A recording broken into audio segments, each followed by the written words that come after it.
সুধী ভক্তমণ্ডলী, সাদর বন্দন। আজ আমি আপনাদের সামনে প্রস্তুত করতে চলেছি সনাতন হিন্দুদের কাছে যে গ্রন্থটি সর্বাধিক গ্রহণযোগ্যতা লাভ করেছে, সেই শ্রীমদ্ ভাগবত মহাপুরাণে কথা নিয়ে। ভাগবত শাশ্বত সংহিতা কিভাবে আমাদের কাছে এসে পৌঁছালো, আমরা তার সংক্ষিপ্ত ইতিহাস জানার চেষ্টা করব। পর্বটি ভালো লাগলে লাইক, শেয়ার ও সাবস্ক্রাইব করে সঙ্গে থাকবেন। আসুন শুরু করা যাক। শ্রীমদ্ ভাগবত পুরাণ রচনার ইতিহাস অত্যন্ত বিচিত্র। এর রচয়িতা মহামুনি কৃষ্ণদ্বৈপায়ন বেদব্যাস, যাকে সংক্ষেপে আমরা ব্যাসদেব বলে চিনি।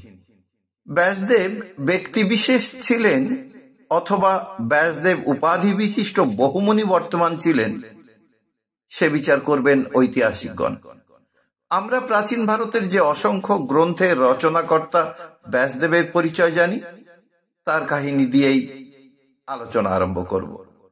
মহামুনি বশিষ্ঠের পুত্র ছিলেন শক্ত্রী। শক্ত্রী যখন কলমসপাদের হাতে মৃত্যুবরণ করলেন, তখন তার একমাত্র পুত্র পরাশর মাতৃগর্ভে, মাতা অদৃশ্যন্তী এবং পিতামহ বশিষ্ঠদেবের রক্ষণাবেক্ষণে পরাশর ক্রমে ক্রমে মহাপণ্ডিত হয়ে উঠলেন। একদিন পরাশর মুনি নদী পার হবেন। খেয়া নৌকা চালাচ্ছেন মৎস্যগন্ধা নামে এক ধীবর পালিতা কন্যা। পরাশরের কল্যাণে ওই কন্যার গায়ের মৎস্যগন্ধ দূর হয়ে গেল। তিনি হলেন পদ্মগন্ধা। ধীবর দাসরাজের পালিতা ওই পদ্মগন্ধাই পরবর্তীকালের সত্যবতী। পরবর্তীকালে হস্তিনারাজ শান্তনু সেই সত্যবতীকেই বিয়ে করেছিলেন। যা হোক, সত্যবতীর কুমারীকালেই পরাশরের ঔরসে তার গর্ভে যমুনার মধ্যবর্তী এক দ্বীপে এক পুত্রের জন্ম হয়। পুত্রের নাম রাখা হয় কৃষ্ণ। দ্বীপে জন্মগ্রহণ করেছিলেন বলে কৃষ্ণের অপর পরিচয় দ্বৈপায়ন। আরও পরবর্তীকালে কৃষ্ণ দ্বৈপায়ন বেদ বিভাগ করেছিলেন বলে তার নাম হল মহামুনি কৃষ্ণ দ্বৈপায়ন বেদব্যাস। ব্যাসদেব জীবনে যে অসংখ্য কীর্তি স্থাপন করেছেন, তার মধ্যে অন্যতম কীর্তি বেদ বিভাগ। ব্যাসদেবের পূর্বে সমস্ত বৈদিক মন্ত্র ছিল গদ্য, পদ্য এবং গীতের মিশ্রণে রচিত। ব্যাসদেবী সর্বপ্রথম এগুলিকে সম্পাদনা করে বিভিন্ন বেদে বিভক্ত করেন। বেদ বিভাগই বেদব্যাসের একমাত্র কাজ নয়, তিনি তার সমস্ত বিদ্যা লোকহিতার্থে নিয়োজিত করলেন। তিনি অষ্টাদশ পর্ব সমন্বিত সুবৃহৎ মহাভারত মহাকাব্য রচনা করেন। শোনা যায় ওই গ্রন্থের ভার বেদ চতুষ্টয় অপেক্ষা অধিক হওয়ায় দেবতারা এর নাম রাখেন মহাভারত। মহাভারত পঞ্চম বেদ নামেও প্রসিদ্ধ। জগতের ইতিহাসে এ পর্যন্ত যত মহাকাব্য রচিত হয়েছে, তাদের মধ্যে মহাভারতের স্থান অনন্য সাধারণ। বেদ বিভাগ এবং মহাভারত রচনা ছাড়াও বেদব্যাস 18খানা পুরাণ রচনা করেছেন বলেও প্রসিদ্ধি আছে। এই পুরাণগুলি পরবর্তীকালে আমাদের দেশে ইতিহাসের স্থান অধিকার করেছে। কাব্য, ধর্ম এবং দর্শন হিসাবে যে গ্রন্থখানি জগতে এক বিশিষ্ট স্থান অধিকার করেছে, সেই শ্রীমদ্ ভাগবত গীতার রচয়িতাও স্বয়ং ব্যাসদেব। গীতা দর্শন হলেও কাব্য এবং ধর্মগ্রন্থ। ব্যাসদেব নিছক দর্শনও রচনা করেছেন। ব্যাসদেব উত্তর মীমাংসা বা বেদান্ত দর্শন নামক গ্রন্থে অদ্বৈতবাদ প্রচার করেছেন। বস্তুত জ্ঞান জগতের বিভিন্ন দিকে প্রতিবার এমন অপূর্ব বিকাশ জগতে কদাচিৎ দেখা যায়। অন্যান্য বহু গ্রন্থের সঙ্গে ব্যাসদেব ভাগবত পুরাণও রচনা করেন। এই ভাগবত পুরাণ রচনার ইতিহাস অতি বিচিত্র। মানব জাতির কল্যাণ কামনায় ব্যাসদেব তো মহাভারত এবং অনেকগুলি পুরাণ রচনা করলেন, কিন্তু মনে তৃপ্তি পেলেন না। কোথায় কি যেন একটা ফাঁক রয়ে গেছে। এই অতৃপ্তি নিয়েই তার দিন কাটছে। একদিন ব্যাসদেব স্নান আদি সমাপন করে আশ্রমে বসে আছেন। এমন সময় মহর্ষি নারদ এসে উপস্থিত হলেন। তিনি বেদব্যাসের এই অতৃপ্তির কথা শুনে উপদেশ দিলেন ব্যাসদেব যেন শ্রীহরির গুণ ও লীলা বর্ণনা করেন। ভগবান শ্রীকৃষ্ণের প্রতি ভক্তি যে মানুষের মনের সর্বপ্রকার অতৃপ্তি দূর করতে পারে, দেবর্ষি নারদ নিজের জীবন থেকেই তার প্রত্যক্ষ উদাহরণ দিলেন। কোনো এক জন্মে নারদ মুনি এক দাসী গর্ভে জন্ম নিয়েছিলেন। একবার এক ব্রত উপলক্ষে সমবেত ঋষিদের উচ্ছিষ্ট ভোজন করে আর ঋষিদের নিকট হরিকথা শুনে নারদের জন্ম জন্মান্তরের পাপ দূর হলো। ঋষিগণ যাওয়ার সময় নারদকে গোপনে হরিলীলা সম্বন্ধে যে উপদেশ দিয়েছিলেন, নারদ সেইভাবে চলতে লাগলেন। এর মধ্যে সাপের কামড়ে তার মায়ের মৃত্যু হলো। পঞ্চম বর্ষীয় নারদ মুক্তিপথের সন্ধান পেলেন। তিনি সংসার ত্যাগ করে হিমালয়ের দিকে চললেন। হরিভক্তি তার একমাত্র সম্বল। তিনি এক অশ্বত্থ বৃক্ষমূলে শ্রীকৃষ্ণের দর্শন লাভ করে একসময় কৃতার্থ হলেন। তিনি দেহ ত্যাগ করলেন এবং নিত্য দেহ লাভ করে শ্রীকৃষ্ণের পার্ষদ রূপে গণ্য হলেন। নিজের জীবনের এই কাহিনী বর্ণনা করে নারদ ব্যাসদেবকে হরিলীলা রচনা করার উপদেশ দিয়ে প্রস্থান করলেন। ব্যাসদেব তখন সমস্ত পুরাণের সার সংকলন করে এবং স্বীয় উপলব্ধি থেকে শ্রীমদ্ ভাগবত পুরাণ রচনা করলেন। ভাগবত পুরাণের প্রথম পাঠক শুকদেব।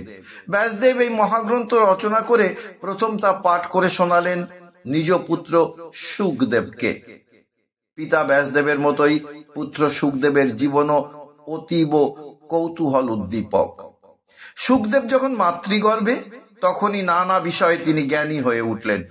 সংসার মায়াময়, বিষয় বিষ তুল্য, এই ধারণার বশবর্তী হয়ে তিনি ভূমিষ্ঠ হতে চাননি। কারণ পৃথিবীতে এলেই সংসারের স্পর্শে মায়া মোহের বন্ধনে হয়তো আবদ্ধ হয়ে পড়তে পারেন। এইভাবে কেটে গেল 16 বছর।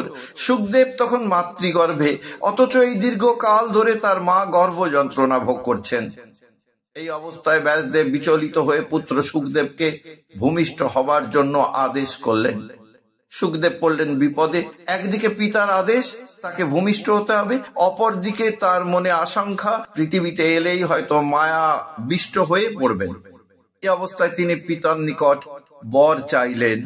মহামুনি বেদব্যাস শুকদেবের আপত্তির কারণ বুঝে তাকে বর দান করলেন যে তিনি ভূমিষ্ঠ হলেও কোনোদিন পৃথিবীর মায়ায় আবিষ্ট হবেন না।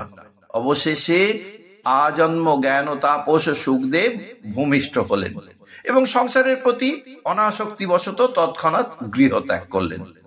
কোথায় যাবেন, কি উদ্দেশ্যে যাবেন, কিছুই স্থির নেই। সংসারকে এড়িয়ে চলাই যেন তার একমাত্র উদ্দেশ্য। ব্যাসদেব চললেন তার পিছু পিছু তাকে ফিরিয়ে আনবার জন্য। 16 বছর কাল গর্ভবাস করবার পর ভূমিষ্ঠ হওয়ার ফলে শুকদেব যখন প্রথম পৃথিবীর আলো দেখতে পেলেন, তখন তিনি পূর্ণ যুবক শুকদেব চলেছেন অনির্দিষ্ট গতিতে। তার গমন পথে পড়ল এক জলাশয়। সেই জলাশয়ে তখন স্নান করছিলেন অপ্সরা রমণীগণ। জলাশয়ের তীর দিয়ে যখন যাচ্ছেন 16 বর্ষীয় উলঙ্গ যুবক শুকদেব, তখন নগ্না অপ্সরীদের মনে কোনো ভাবান্তর হলো না। তারা লজ্জাও পেলেন না। যথারীতি তারা জলকেলি করতে লাগলেন। শুকদেব চলে যাওয়ার পরই জলাশয়ের ধারে দেখা দিলেন স্বয়ং বেদব্যাস। বেদব্যাস তখন বৃদ্ধ, তবু জলাশয়ে স্নানরতা অপ্সরীরা লজ্জা নিবারণের জন্য ব্যস্ত হয়ে উঠলেন। ব্যাসদেব অপ্সরীদের ব্যবহারে অত্যন্ত আশ্চর্য হলেন। উলঙ্গ যুবক শুকদেবকে দেখে তারা লজ্জা পেলেন না, অথচ বৃদ্ধ ব্যাসদেবকে দেখে লজ্জায় সংকুচিতা হয়ে উঠেছেন। ব্যাসদেব কৌতূহলা আবিষ্ট হয়ে তাদের এই অদ্ভুত ব্যবহারের কারণ জানতে চাইলে অপ্সরীরা বললেন যে শুকদেব যুবক হলেও তিনি জ্ঞানময়, সংসার বুদ্ধি তার একেবারেই নেই। অতএব স্ত্রী পুরুষ সম্বন্ধে কোনো ভেদ জ্ঞানই তার মনে নেই। এই কারণেই অপ্সরীরা শুকদেবকে দেখে লজ্জা পাননি। কিন্তু মহামুনি বেদব্যাস বৃদ্ধ হলেও সংসার মুক্ত নন। স্ত্রী পুরুষের ভেদ জ্ঞান সম্বন্ধে তিনি সম্পূর্ণ সচেতন। এই কারণেই ব্যাসদেবের উপস্থিতিতে অপ্সরীরা এত লজ্জিত হয়েছিলেন। এহেন ব্রহ্মজ্ঞানী শুকদেবী সর্বপ্রথম পিতার নিকট ভাগবত পুরাণের প্রথম পাঠ গ্রহণ করেন। কাজেই বলা চলে শুকদেবী ভাগবতের প্রথম শ্রোতা। ব্যাসদেব কিন্তু ভাগবত পুরাণ রচনা করে তা শুধু শুকদেবকেই পাঠ করিয়েছিলেন, অন্যত্র প্রচার করবার কোনো চেষ্টা করেননি। মহর্ষি সুখদেবী প্রথম ভাগবত পুরাণ জগতে প্রচার করলেন। মহর্ষি সুখদেব কর্তৃক ভাগবত পুরাণের কাহিনী প্রচারও এক অতি বিচিত্র ঘটনা। পাণ্ডবগণ মহাপ্রস্থানে গমন করেছেন। অর্জুন পৌত্র পরীক্ষিত তখন হস্তিনাপুরের সিংহাসনে সমাসীন। রাজা পরীক্ষিত মহাভাগ্যবান ব্যক্তি। মাতৃগর্ভেই তিনি ভগবান শ্রীকৃষ্ণের দর্শন লাভে ধন্য হয়েছিলেন। কিন্তু এহেন পরীক্ষিতকেও নিজের কর্মদোষে ব্রহ্মশাপ পেতে হলো। হয়তো ভাগবত কাহিনী প্রচারের নিমিত্তই শ্রীকৃষ্ণের প্রসাদ ধন্য পরীক্ষিতকে ব্রহ্মশাপের ছলনা গ্রহণ করতে হলো। ভাগবত প্রচারই লক্ষ্য, পরীক্ষিতের ব্রহ্মশাপ উপলক্ষ্য মাত্র। রাজা পরীক্ষিত এক সময় শিকারে বেরিয়েছিলেন। বন বাদারে ঘুরে তৃষ্ণার্ত হয়ে রাজা এক সময় শমিক মুনির আশ্রমে গিয়ে উপনীত হলেন। মহর্ষি শমিক তখন ধ্যানমগ্ন। তার বালক পুত্র শৃঙ্গী অদূরে অপরাপর ঋষি বালকদের সঙ্গে ক্রীড়ারত। পরীক্ষিত শমিক মুনির নিকট তৃষ্ণা নিবারণের উদ্দেশ্যে জল প্রার্থনা করলেন। ধ্যানমগ্ন মুনির বাহ্য জ্ঞান বিলুপ্ত, তাই রাজার প্রার্থনা ঋষির কর্ণ গোচরও হলো না। কিন্তু অভিমানী রাজা ধারণা হলো বুঝি শমিক মুনি তাকে গ্রাহ্য করছেন না। ক্রুদ্ধ হয়ে রাজা পরীক্ষিত তখন এক মরা সাপ ধনুকে করে মুনির গলায় ঝুলিয়ে দিয়ে প্রস্থান করলেন। দৈবের নির্বন্ধ ক্রীড়ারত ঋষি বালকদের দৃষ্টি পড়ল এদিকে। তারা শৃঙ্গীকে দেখালো পিতার অবস্থা। শৃঙ্গী দেখলেন ধ্যানমগ্ন ঋষির কণ্ঠে মরা সাপ দুলছে। শৃঙ্গী শুনলেন পরীক্ষিতের কাহিনী। পিতার এই অপমান শৃঙ্গী সহ্য হলো না। তিনি পরীক্ষিতের প্রতি অভিশাপ বাণী উচ্চারণ করলেন। সপ্তম দিবসে রাজ চক্রবর্তী পরীক্ষিত সর্পদংশনে প্রাণ হারাবেন। বুঝিবা পুত্রের বজ্র গম্ভীর কণ্ঠের গর্জনে ঋষি শমিকের ধ্যান ভঙ্গ হলো। তিনি শুনলেন তার বালক পুত্র শৃঙ্গী পৃথিবীপতি ঋষিকুল রক্ষক রাজ চক্রবর্তী পরীক্ষিতকে মৃত্যু শাপ দিলেন। উদ্বিগ্ন হয়ে উঠলেন ঋষিবর, যার জীবনে বহু লোক জীবন ধারণ করে। নরলোকে দেবতার প্রতিনিধি সেই নৃপতির মৃত্যুতে যে দেশের শাসন সংরক্ষণ লোপ পাবে। শমিক মুনি সানুনয় অনুরোধ জানালেন পুত্রকে, প্রত্যাহার করো তোমার ব্রহ্মশাপ। কিন্তু সরাসর নিক্ষিপ্ত স্বর কি আর কখনো ফিরে আসে? ঋষিপুত্রের বাণী অব্যর্থ। উপহাস চলেও যিনি কখনো মিথ্যা কথা বলেন না, তার বাক্য কি কখনো ব্যর্থ হতে পারে? শমিক মুনির বালক পুত্রের অভিশাপ রাজ চক্রবর্তী পরীক্ষিতের মৃত্যুকালকে আসন্ন করে তুলল। শমিক মুনি যখন বুঝতে পারলেন যে পুত্র শৃঙ্গীর অভিশাপ কিছুতেই ফিরিয়ে নেওয়া যাবে না, তখন তিনি দুঃখের সঙ্গে সেই সংবাদ পাঠালেন রাজা পরীক্ষিতের নিকট। রাজা পরীক্ষিতকে বললেন, ব্রহ্মশাপ অমোঘ, এর অন্যতা হবার নয়। তাই তিনি তার প্রতিবিধানের জন্য উপায় চিন্তা করুন। যে কোনো ভাবেই সর্পদংশনে মৃত্যুশাপকে মাথা পেতে তাকে গ্রহণ করতে হবে। পরীক্ষিত রাজ্যভার যোগ্যপুত্র জন্মেজয়ের হাতে তুলে দিয়ে স্বয়ং সর্বপ্রকার সাংসারিক সুখ বর্জন করে গঙ্গা তীরে উপনীত হলেন। তথায় 7 দিন ধরে প্রায় উপবেশন করে ব্রহ্মশাপে দেহত্যাগের জন্য রাজা প্রায় উপবেশনে দেহত্যাগ করবেন। দাবাগ্নির মতো এই সংবাদ মুহূর্তে ছড়িয়ে পড়ল দিক থেকে দিগন্তরে। যে যেখানে ছিল সবাই এসে সমবেত হলো গঙ্গা তীরে। এলেন রাজা, ঋষি, ব্রাহ্মণ আর প্রজাগণ। অত্রি বশিষ্ঠ থেকে আরম্ভ করে স্বয়ং ব্যাসদেব এবং দেবর্ষি নারদ পর্যন্ত সেখানে উপস্থিত। কেউ বা দিচ্ছেন সান্ত্বনা, কেউ দিচ্ছেন উপদেশ, আর কেউ বা ভাবছেন কি করে ব্রহ্মশাপ ব্যর্থ করা যায়। কিন্তু রাজা পরীক্ষিত ব্রহ্মশাপ ব্যর্থ করার কথা ভাবতেই পারছেন না। ব্রহ্মশাপকে তিনি অব্যর্থ বলেই গ্রহণ করেছেন। তিনি শুধু ভাবছেন জীবনের শেষ কটি মুহূর্তকে কিভাবে সার্থক করে তুলবেন, কিন্তু সে পথের কোনো সন্ধান পাচ্ছেন না। আকস্মিকভাবে সেখানে এসে উপস্থিত হলেন জ্ঞানী শ্রেষ্ঠ সুখদেব। শ্যামবর্ণ পিঙ্গল জটাধারী, আশ্রম চিহ্ন বর্জিত, ষোড়শ বর্ষীয় এক উলঙ্গ কিশোর, সঙ্গে তার ঋষি বালকগণ। ত্রস্ত হয়ে উঠল ঋষি সভা। যেন নিজেদেরই অজ্ঞাতে উপস্থিত সমস্ত ঋষি কিশোর সুখদেবের প্রতি শ্রদ্ধা দেখালেন। উঠে দাঁড়ালেন তারা। স্বয়ং রাজ চক্রবর্তী পরীক্ষিত কিশোর কুমারের চরণ বন্দনা করলেন। ভয়ে বিস্ময়ে সঙ্গী ঋষি বালকের দল সে স্থান ত্যাগ করল। রাজা পরীক্ষিতের মনে নৈরাশ্য ছিল। সুখদেবের সন্দর্শনে যেন তিনি আশান্বিত হলেন। বুঝিবা সুখদেবী তার ইহজীবনের সমস্ত কামনা বাসনাকে চরিতার্থ করে তার পরলোকের পথ সুগম করে তুলতে পারবেন। সুখদেব সংসারী নন, জন্মমাত্র তিনি সংসার ত্যাগ করেছেন, এমনকি সর্বত্র তার স্থিতিও মাত্র গোদহন কাল পরিমিতি। কিন্তু তার জীবনেরও এটি এক চরম মুহূর্ত। এখানে জ্ঞানী শ্রেষ্ঠ, বুধ শ্রেষ্ঠগণ উপস্থিত, যেখানে নরলোকে দেবতার প্রতিনিধি রাজ চক্রবর্তী স্বয়ং মহারাজ পরীক্ষিত উপস্থিত। লোকহিতের নিমিত্তে যেন তিনিও এসবের অপেক্ষায় ছিলেন।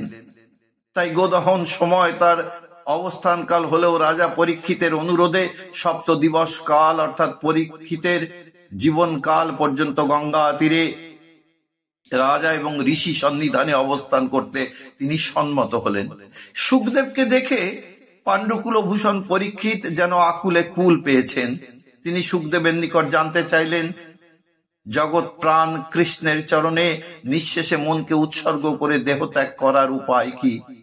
এ প্রশ্ন শুধু পরীক্ষিতের নয়, জ্ঞান ভিক্ষু, ভক্ত কিংবা কর্মী পুরুষের মনেও শাশ্বতকাল এই একই প্রশ্ন ধ্বনিত হচ্ছে। সমবেত রাজন্যবর্গ, ঋষিকুল, ব্রাহ্মণ মণ্ডলী আর প্রজাবর্গ সকলেই সুখদেবের মুখ থেকে এই প্রশ্নের উত্তর শুনবার আকাঙ্ক্ষায় উদ্গ্রীব হয়ে উঠলেন। স্থাবর জঙ্গম যেন সাগ্রহে কান পেতে রাখলো। বস্তুত মহারাজ পরীক্ষিতের এই প্রশ্নই অমর গ্রন্থ ভাগবত সংহিতার জন্মদান করেছে। মহামুনি ব্যাসদেব ভাগবত রচনা করেছিলেন, কিন্তু সর্বসাধারণ তার অমৃত স্বাদে বঞ্চিত ছিল।